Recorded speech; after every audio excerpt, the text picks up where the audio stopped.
नमस्कार, आप सुन रहे हैं किस्से कहानी में ईमानदारी का पेड़। काफी समय पहले की बात है। प्रतापगढ़ नाम का एक राज्य हुआ करता था। वहां का राजा बहुत अच्छा था, मगर राजा को एक सुख नहीं था, वो ये कि उसकी कोई भी संतान नहीं थी।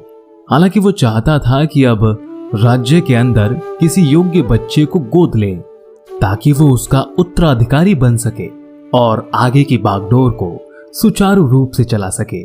और इसी को देखते हुए राजा ने राज्य में घोषणा करवा दी कि सभी बच्चे राजमहल में एकत्रित हो जाएं। ऐसा ही हुआ।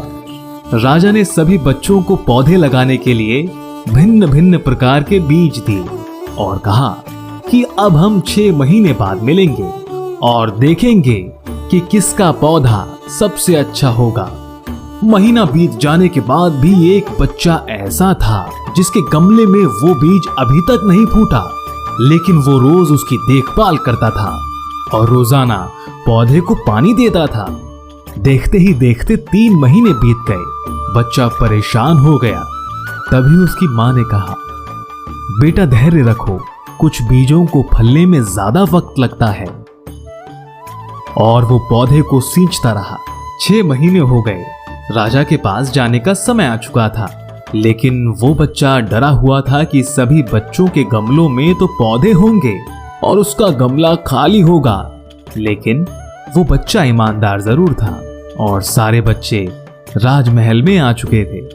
कुछ बच्चे जोश से भरे हुए थे क्योंकि उनके अंदर राज्य का उत्तराधिकारी बनने की प्रबल लालसा थी। अब राजा ने आदेश दिया, सभी बच्चे अपने अपने गमले दिखाने लगे, मगर एक बच्चा सहमा हुआ था क्योंकि उसका गमला खाली था। तभी राजा की नजर उस गमले पर गई। राजा ने पूछा, तुम्हारा गमला तो खाली है।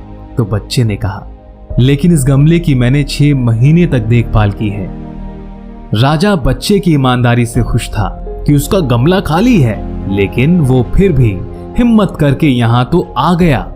सभी बच्चों के गमले देखने के बाद राजा ने उस बच्चे को सभी के सामने बुलाया। बच्चा सहम गया और राजा ने वो गमला सभी को दिखाया।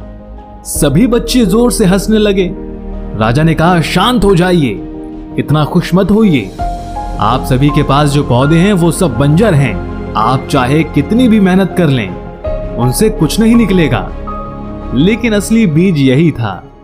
राजा उसकी ईमानदारी से बेहद खुश हुआ और बच्चे को राज्य का उत्तराधिकारी बना दिया गया।